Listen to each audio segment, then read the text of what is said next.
or good afternoon, rather. I'd just like to ask, can everyone hear me clearly from the back? Yeah, and I'd just like to hear if there's no echo. Nothing happening whatsoever. Okay, thank you.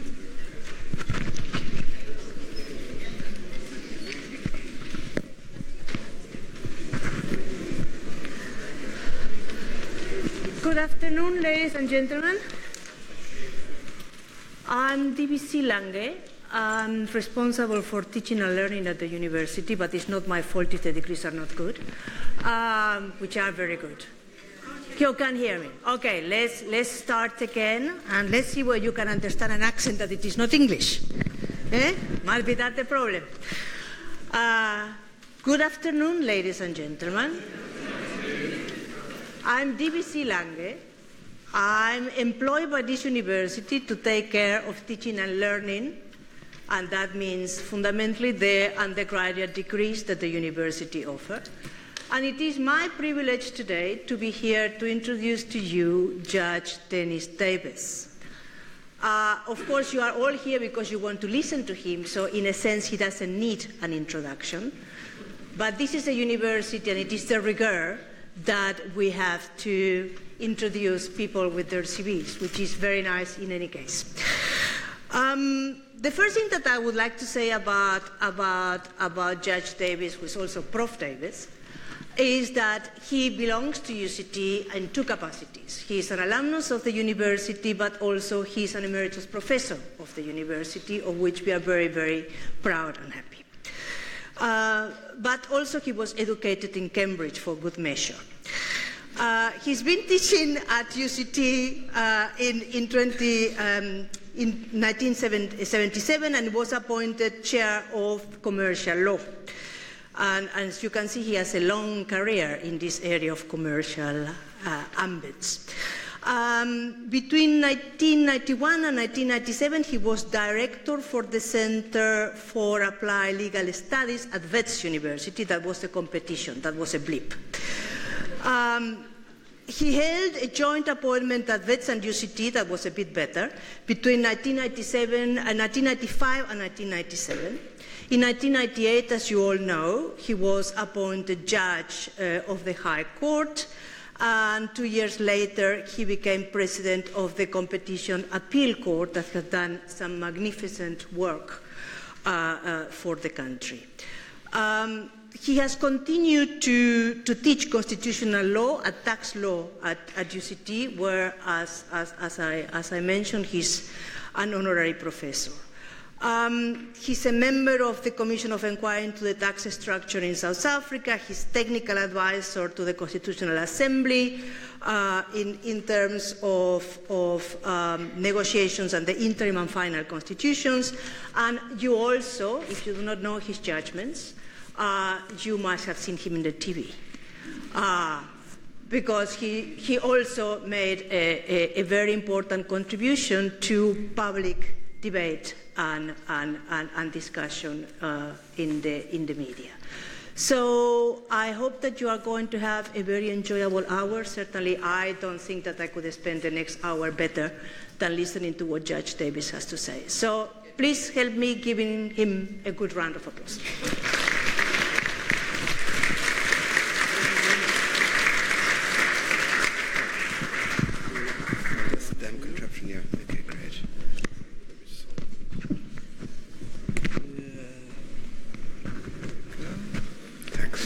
Thank you very much. Thank you very much, and thank you for all coming. This lecture has in some ways sort of changed over time because everything seems to be in flux, and it's quite hard to sort of bolt down precisely the angle of how to talk about matters of the Constitution. So let me just start off by saying this. The title that you came to was, of course, the question as to whether the Constitution is an obstacle to social change. And one of the reasons that I posed that topic is because in this very lecture hall, where I teach jurisprudence, legal theory, one of the issues that we have been debating with students over a quite considerable period of time, certainly since the Faunist movement took hold on the campus was that the intellectual consequence of that, and it was an intellectual consequence, was to call into question a whole range of issues of knowledge, including whether our legal system in general and the Constitution in particular was suitable for South Africa in a post-apartheid society committed to serious and significant transformation towards a society of substantive equality, dignity, and freedom for 55 million people. And that particular issue is, of course, still extremely relevant. I've been writing about it. Students have been debating this, not just with me, but right across the board.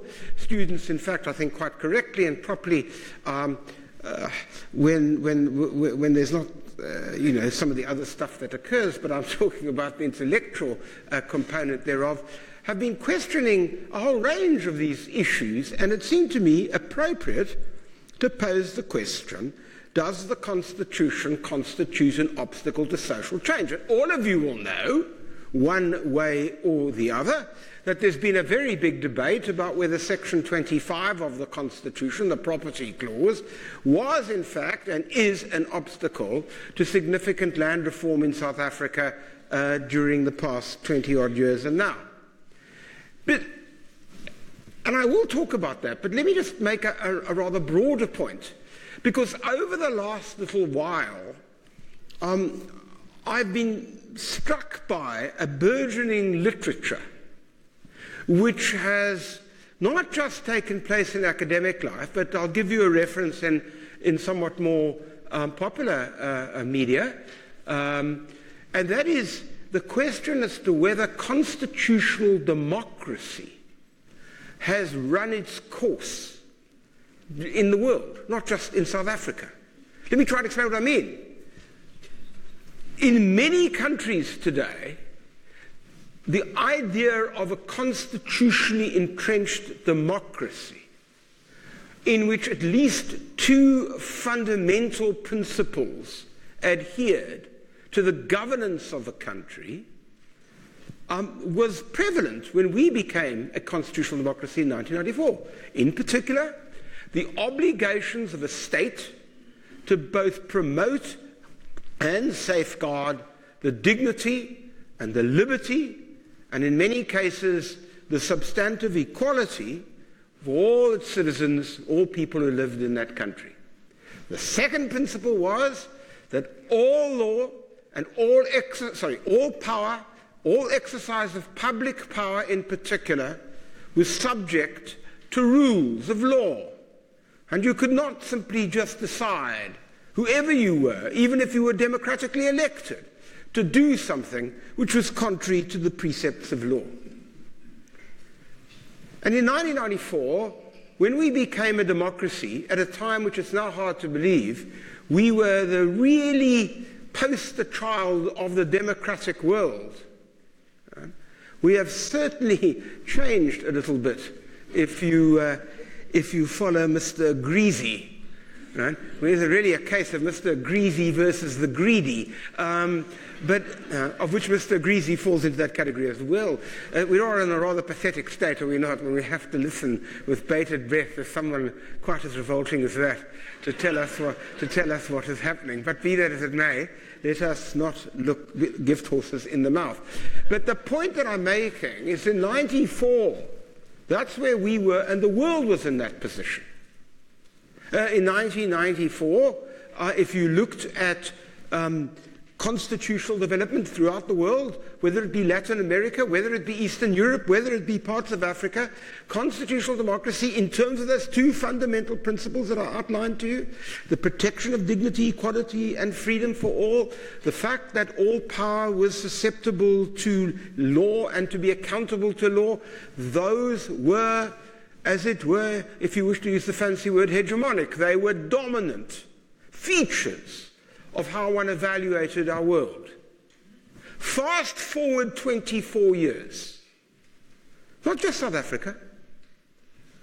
I mean, we have Mr. Erdogan in Turkey. It was once a constitutional democracy. It is not a constitutional democracy today. Or Mr. Orban in Hungary.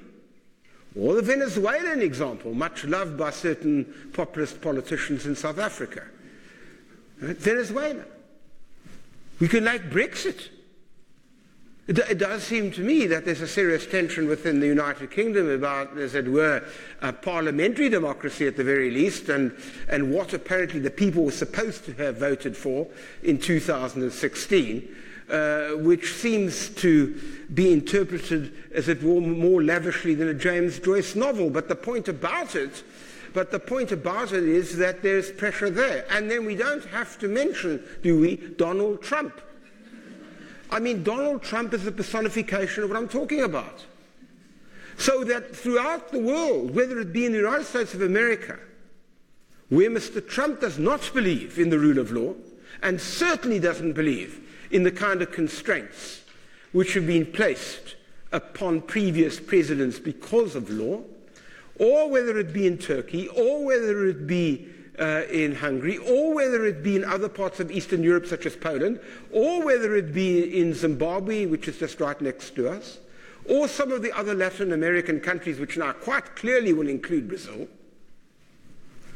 the issue of constitutional democracy is no longer quite the poster child that it was when we launched our project. And that particular question has now begun to intrigue me insofar as South Africa is concerned.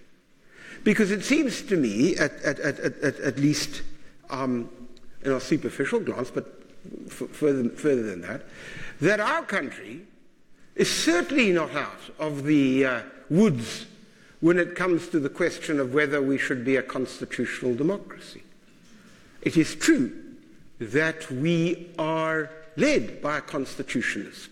Cyril Ramaphosa was the sort of father of the constitutional negotiations. And in fact, I'm very proud of the fact that a book that I wrote in 2008 with Michel Leroux called Precedent and Possibility, and if I can get a commercial in, there is a new book coming out this year which kind of follows those arguments that we've written. But in the 2008 book, Cyril Ramaphosa wrote our foreword.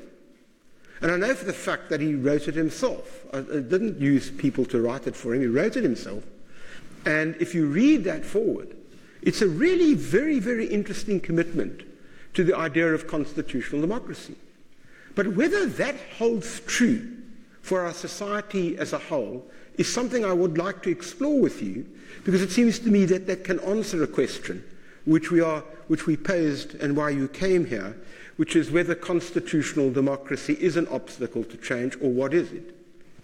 I mentioned earlier, if I may, that it wasn't just in academic literature that this was being posed. It is certainly being posed in academic literature. There's a brand new book out by Graeber, G-R-A-B-E-R, Levinson and Tushnet, three very distinguished American constitutional lawyers who wrote a book last year, 2018, about the question of constitutional democracy in crisis. And they have traversed over a 600-page collection a whole range of questions as to whether constitutional democracy might or might not have run its course. But it's also interesting, I suppose it's not right to call it the popular media, but in the printed media, because I'm talking about the Financial Times, hardly a popular newspaper, but probably the best newspaper in the world, unless you're Iqbal Survey. Most people would think it is. The Financial Times political correspondent Gideon Rachman, who's a really thoughtful writer. Gideon Rachman wrote a piece which I had a brief discussion with John Matham on the radio about, because he had also picked up on it. Rachman has written a piece recently about the growing influence of a man called Carl Schmitt. Now, Carl Schmitt was the, as it were, leading legal theorist in Nazi Germany. He was the person, and we'll come back to him in a moment, he was the person who essentially gave theoretical content to the Nazi rule and justified it in terms of legal and theoretical grounds. Now, you would have thought, would you not, that a man who essentially was not only a rabid anti-Semite, which indeed he was, but also a racist and an authoritarian of the worst order, who basically was complicit in running out all sorts of decent people out of German universities, you would have thought that Carl Schmitt would sort of have been forgotten about after 1945. Well, for two reasons, the answer was he wasn't. Number one, he led a very long life. He died at 96 years old in 1985, which may, if you're religious, have some implications of what God thinks about everything, but be that as it may, as to why someone like that would last to 96 years old. But the second thing is that his work has been taken up by both the extreme left and the extreme right, both of whom now see Carl Schmitt as a theoretical basis for attacking liberalism and social democracy. And we'll get back to him. So that's the sort of, as it were, background within which I am trying to address the question as to how, if any, this applies to South Africa.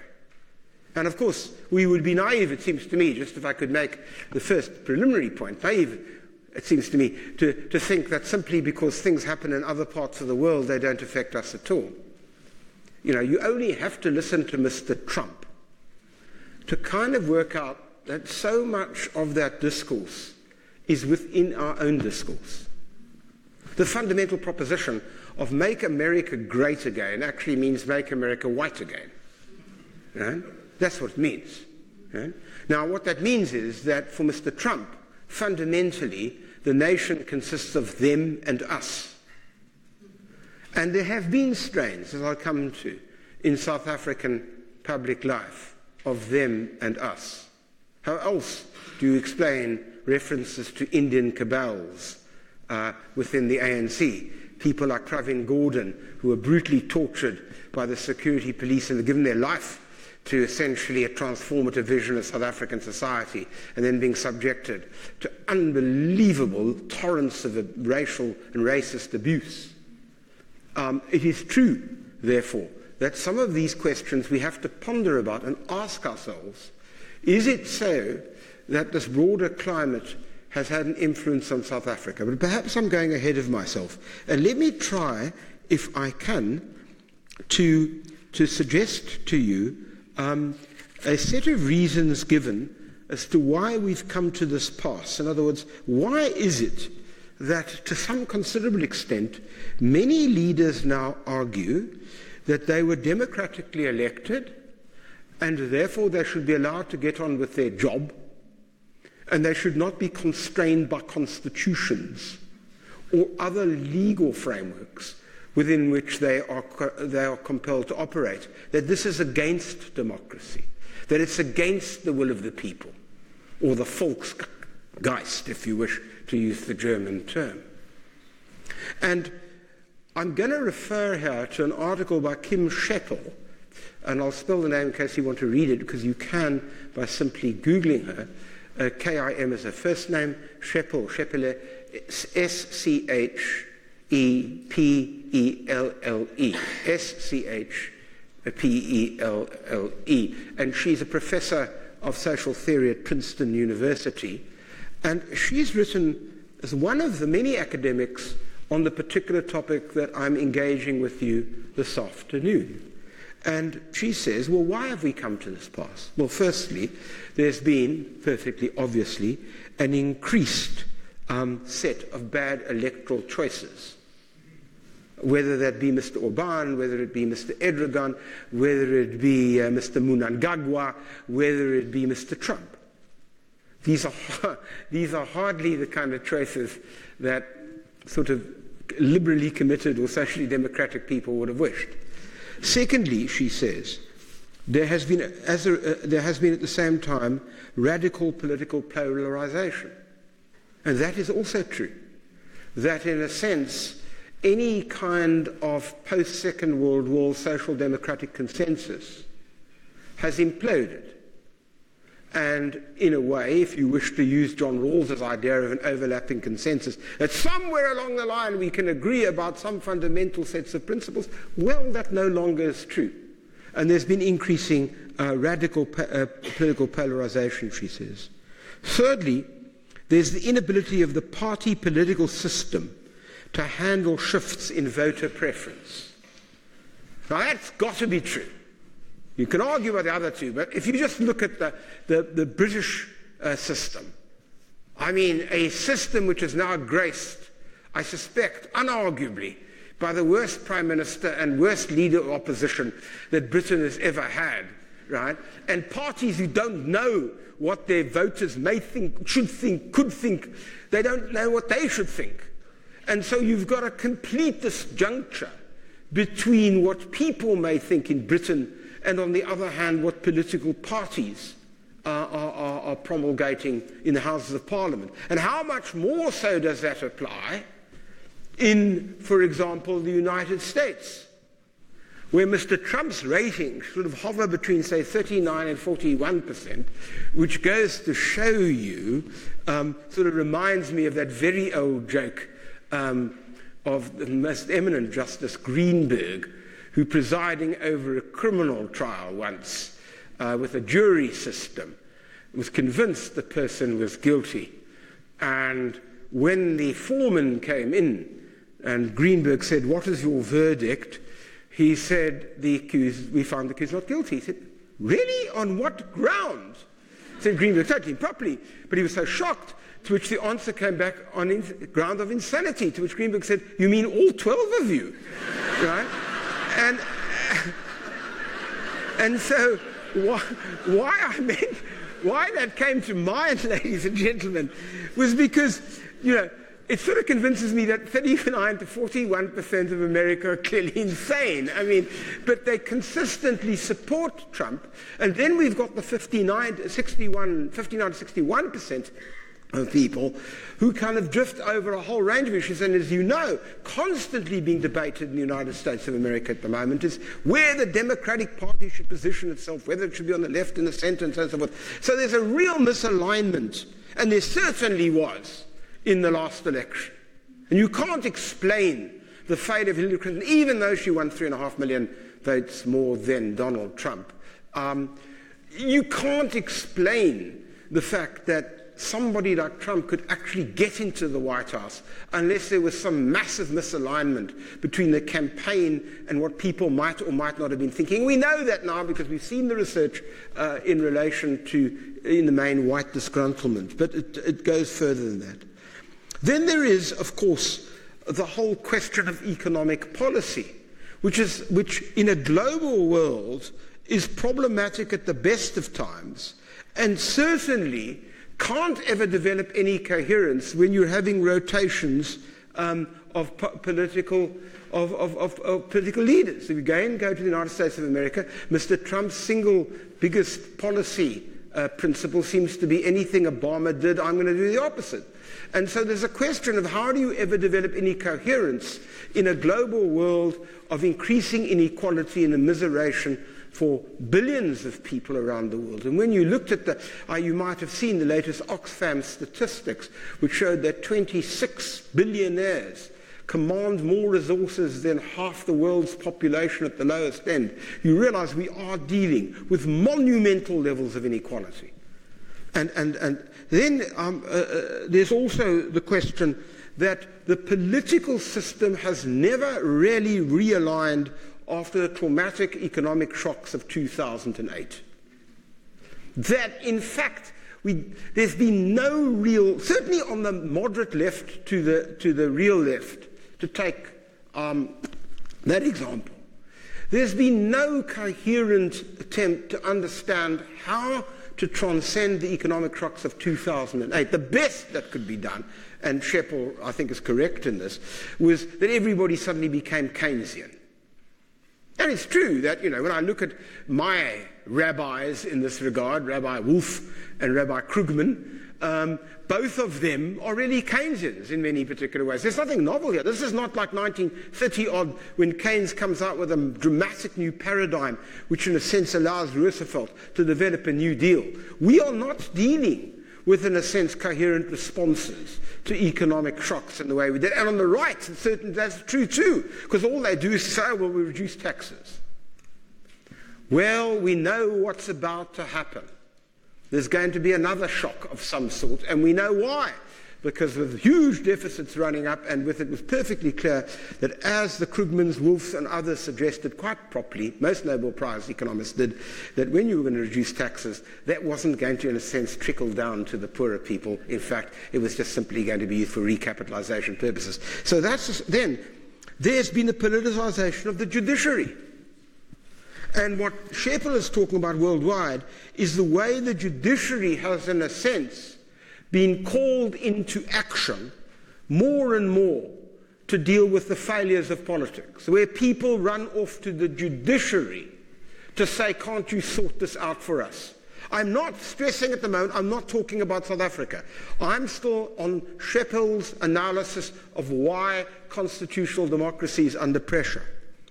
And then there's also the question, quite properly, of the rise of identity politics, the notion that you actually have a form of identity politics where it's us and them, and essentially you eschew class politics, you eschew many other components which in a sense should go into the analysis, and ultimately you reach the point where any kind of idea of a cohesive society is brought under more pressure.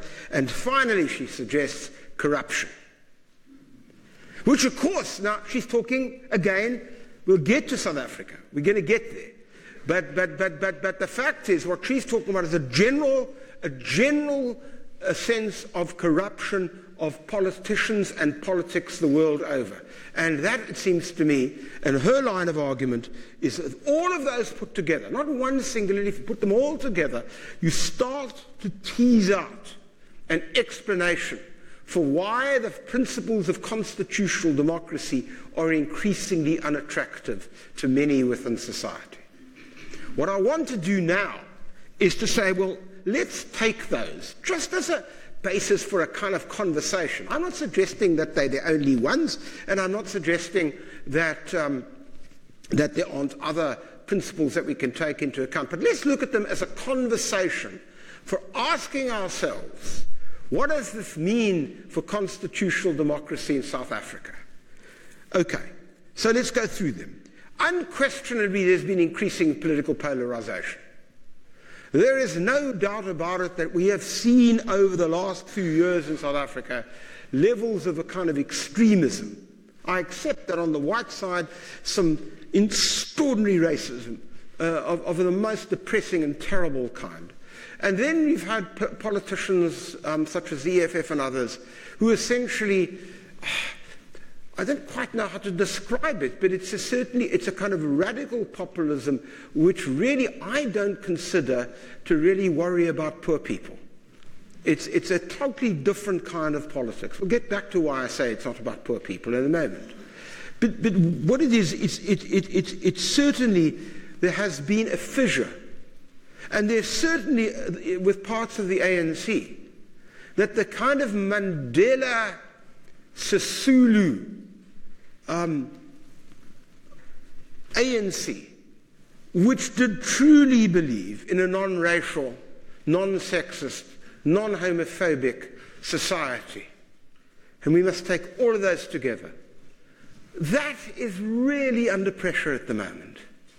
Now, there are a lot of reasons why it's under pressure. I'm not suggesting that there aren't good ones, but it is a, I think, uncontrovertible fact that it is under pressure. There is unquestionably this juncture between political parties and the needs of people. We can see that in all sorts of ways. Perhaps the best barometer is the service delivery protests. Because what the service delivery protests are basically telling us is that the political process isn't working at all. People have to take to the streets, people have to protest, people have to be heard. The only time they're ever heard is when they protest. And you know, one of the things that did strike me in my discussions with students, and I know this may not be palatable to some of you, but the fact is it seemed to me to be true, was that many of them said, well, the only time you ever take notice of us is if we do things that you think are outrageous. That you don't listen to us. And I can tell you this, my own experience of having been an academic here for a very, very long time, is that in that sense they are correct. That what effectively has happened throughout our society is that after 1994, for many people, it was, oh, well, we've now got rid of apartheid, we can go back to business as usual. Well, of course, business as usual meant something very different from the slog to a society which was going to be based on substantive equality, freedom, and dignity for all.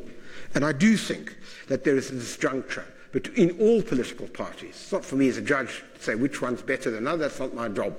But there is, take Scheppel's argument, a disjuncture between political parties. There is, and there has been, again, economic policy which, to take her argument, has hardly dealt with the needs of 55 million South Africans. One of the words that seems to me to be so inappropriate in South Africa 2019 is historically disadvantaged people, and I'll tell you why. Because take out the word historically and put the word presently in. The same people who are historically disadvantaged are presently disadvantaged. We should hang our heads in shame that our levels of inequality in South Africa are the worst in the world. That some regard our wealth inequality at the Gini of 0.93, which is almost a perfectly unequal society. And even with the social welfare grants, the income inequality of 0.69 is totally unacceptable. The truth of it is that I'd be fascinated. I mean, we could have a wonderful conversation about this. But I get the feeling that nobody has a bloody clue how to grow this economy at 5% and at the same time redress the historical imbalances of the past. Right? And we all seem to be happy. Gee, we're going to get to 2%. That's fantastic. I mean, really, in a country such as South Africa at this moment in time, we have not been able to embrace an economic policy which is congruent with our constitution and which is going to deliver to 55 million people. Now, I know that there are a whole bunch of reasons, including corruption. I'm getting there, but the fact of the matter is, even without that, there's a serious problem. And so I do think that that is a significant issue, as I've emphasized, inequality and low growth. Scheppel is also correct that the judiciary have increasingly been called upon to decide the political issues of the day. In fact, today I was sent something from News 24, somebody writing an article talking about, judges on call, that if you want something, right, anything in this country, you rush off to the courts. You don't go to your political parties. You don't organize like people used to do in the 1980s. You don't actually, because no one's listening to you and the political system doesn't work.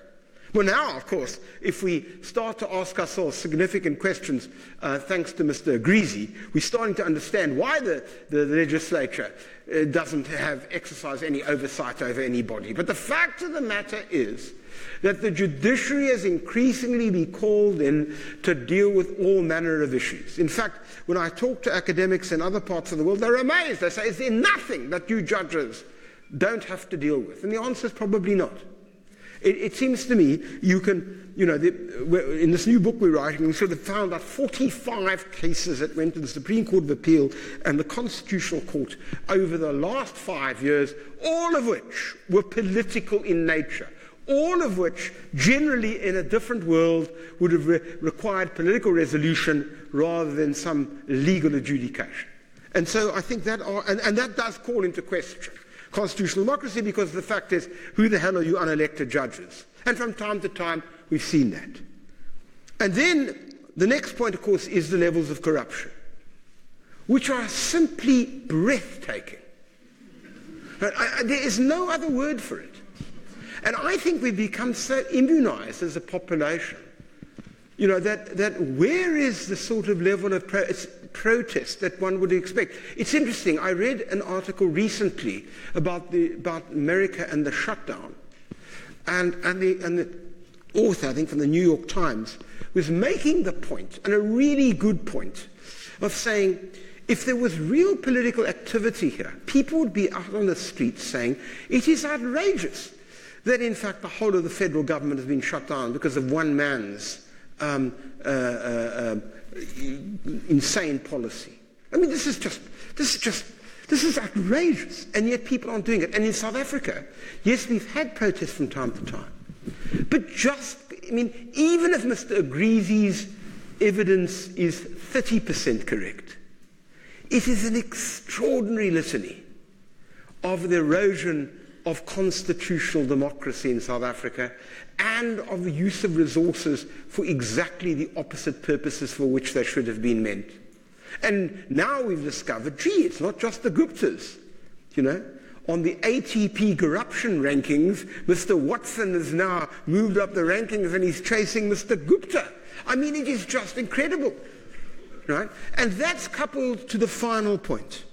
I have three others, which I think in relation to Schiphol. The next point is the construction of a parallel state. You can't have a constitutional democracy when you have a parallel state. And we had a parallel state. We still have a parallel state. Let's not kid ourselves. We have a state which in a sense operated normally through the legislature, executive and parliament and the judiciary. And then it appeared to us, below the surface, all sorts of funny things were happening, in which all sorts of distribution decisions were taken, allocation decisions were taken, political decisions were taken, without any level of transparency, without knowing anything about it. We constructed a state which operated completely in parallel. Even Jacques Pauw's book, which many of you have probably read, didn't cover anything of the nature that Mr. Agreezy is talking about, and we know that can't obviously be the end of the story. And so there's a real problem here, a problem that when Schiphol talks about corruption getting us to this pass, well, that is clearly very fundamentally true in South Africa. The next thing is identity politics.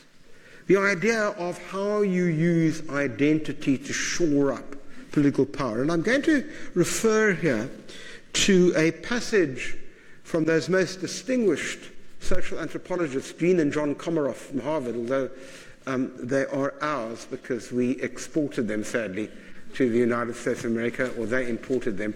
But they really are cutting edge in the field of social anthropology. And they write about this issue as follows. The imagined past of African sovereigns as congealed in the mystical charter of traditional authority has become for those who have reigned today an inalienable, highly productive resource, indeed a form of monopoly capital. It is precisely because chiefship retained its place in the colonial scheme of things by virtue of being the suppressed underside of modernity, its negative supplement, that is, the literal embodiment in perpetuity of culture, of custom and difference, that it continues to have purchased today. The eroding hegemony of the liberal modernist nation state, and here you can take brackets, constitutional democracy, close bracket, after all, has occasioned the return of the suppressed, renegotiating in the political theology of the present the relationship between margin and mainstream, the established and the other. Ours, it seems, is an age that essentializes and valorizes identity above all racialized cultural identity, an age in which the right to that difference is both legally, if unevenly protected, and convertible, if unevenly, into immaterial property. In short, what they're talking about is the fact that what we've seen is the way in which chieftainship and custom has been invoked, not for the purposes of emancipating millions of people, but in a sense perpetuating a particular form of identity politics which actually serves, in the South African case, that whole section of the ANC under Zuma very, very well. And it's not surprising then that any idea of a non-racial society comes under pressure when what the Comoros are talking about is operating. And it's a very, very important insight that we need to take account of. I am not suggesting for one moment that identity isn't important. Of course it is. I mean, I stand before you today perfectly obviously, as I say to my students, as a white, heterosexual, overweight, Jewish, elderly man. I may have other attributes as well, right, which is increasing senility. But the fact is, I'm not denying any of that. But when that's used as the trump card, and I always say, I illustrate this, and I know for some of you this may be offensive, but let me put the point, that being Jewish, I've often found that the way in which Jews seek to shut down conversation is to say, well, you never went through the Holocaust, you can't talk. And when you go through that move, one way or the other, you essentially create a difference between you and me, and we are then othering each other, and we can't have a conversation. Because it means that you're denying me, as somebody who didn't go through the Holocaust, let's say, the insights that I should have, as Hannah Arendt would say, simply by being human. And it's that sort of danger that I'm really worried about.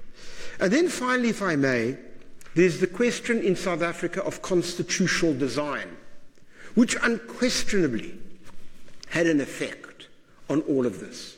For example, we gave far too many powers to the president. And the way we did that was, you know what happened. Everybody said, I was there at those constitutional negotiations. So no, we shouldn't do this. We should have further safeguards. And everybody said, oh, you must be mad. Nelson Mandela would never abuse the power. And I think it was Deputy Chief Justice Dikgang Moseneke, one of our most astute lawyers that we've produced in South Africa, right? And who should have been more, but I won't go there.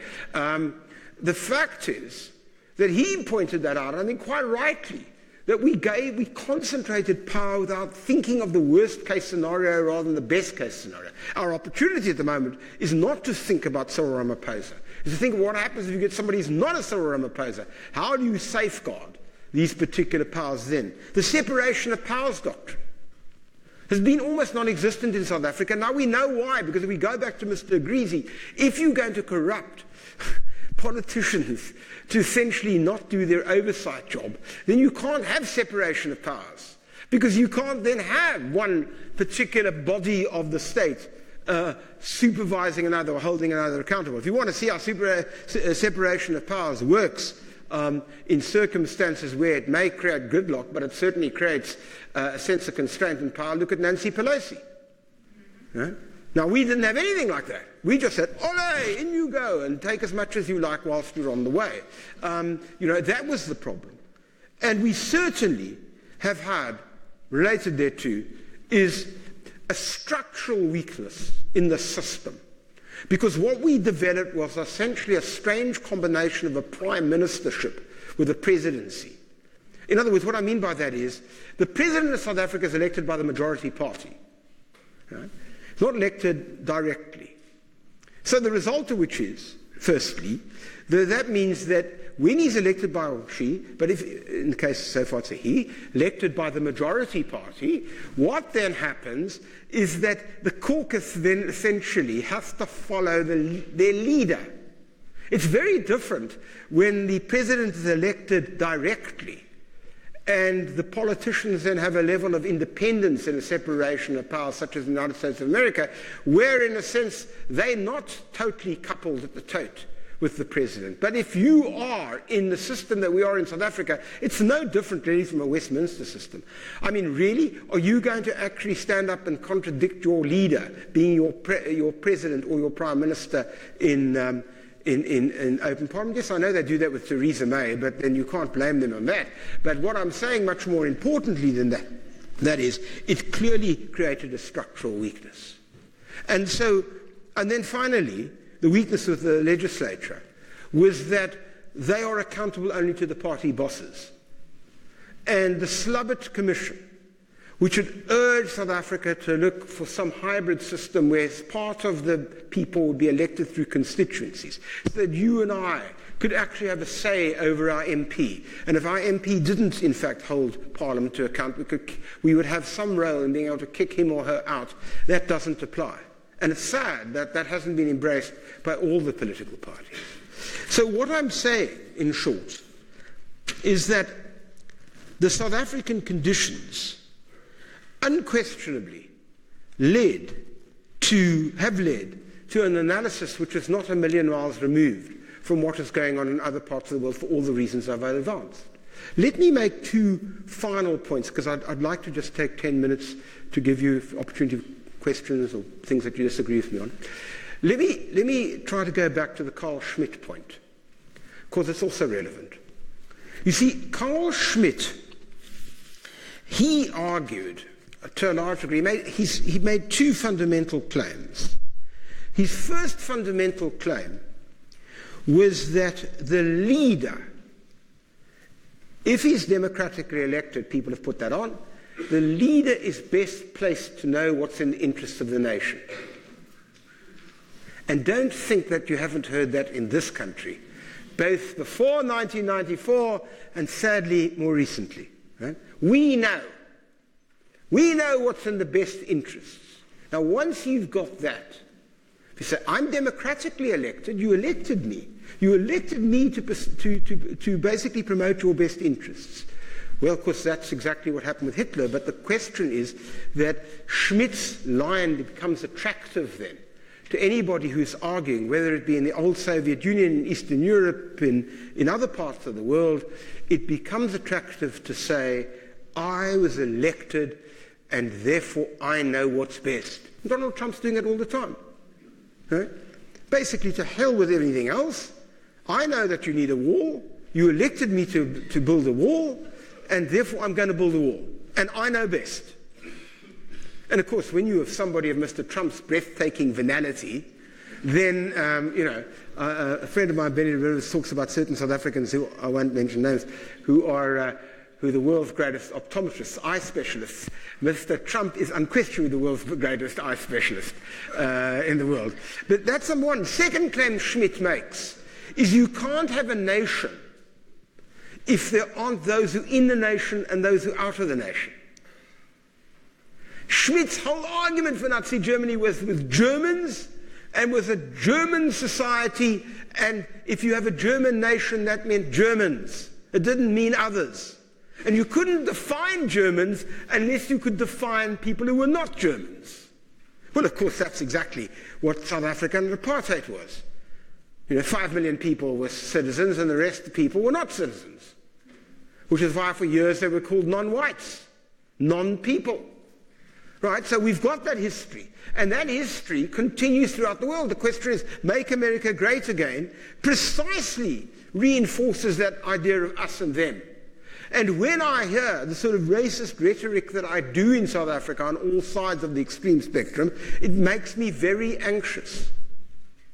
And therefore, when Gideon Rachman alerted, I have been, I know well about Schmitt, and I've actually had to deal with him because he's such a critique on social democratic principles as well, liberal principles. But when Gideon Rachman from the Financial Times said it's extraordinary the extent to which this man now essentially is so revered by the extreme left and extreme right. So much so, I must tell you, that Oxford University Press in 2017 had a very thick volume which was dedicated to the writings of Schmitt and his implications. Because Schmitt has become one of the central theoretical critiques of democracy, of constitutional democracy as such. Now, where that leads us to, back to the question that I posed at the beginning of the lecture. You see, constitutional democracy does become an obstacle to change. If, for example, you want to run a parallel state, if you want to continue unimpeded in relation to corruption, if you have no commitment to re-establishing central institutions of state which are vital to constitutional democracy, to wit, the National Prosecuting Authority, the Police Service, and the South African Revenue Service. And you can be judges of how that's going to pan out over time, but those are clearly bellwethers in this particular regard. You can't have a constitutional democracy when it did seem to me, certainly it's never been denied, that Mr. Zuma considered actually declaring a state of emergency just before he was dumped. Never been denied. Never said, no, you must be mad. The information I have is that, oddly enough, the army and police, senior police people, knew better than he did, and actually said, no, we won't do that. We can't possibly do that. Which actually fills me with some measure of comfort, not a lot, but some. But what I'm trying to say is, there you are. There's the exact idea. The leader is more important than constitutional democracy. And so when we say it's an obstacle to change, it becomes an obstacle to change when you use it as an obstacle to change. To go back to Section 25 of the Constitution. There was no reason why we had to change the Constitution in order to make radical land reform. It was there.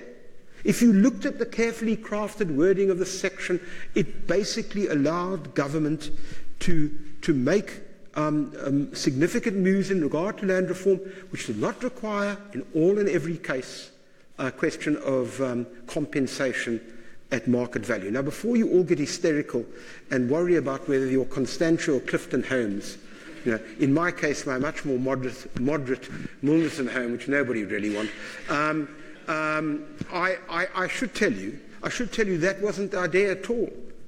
But I don't think it's the idea of land reform anyway. The idea of land reform is those vast tracts of land, which are owned by the state, or all sorts of excessive purchases of particular kinds, which may well have been acquired, as many were, through forced removals, would, on the Constitution, on Section 25, would justify minimal compensation. But it was never tried. Never, ever tried.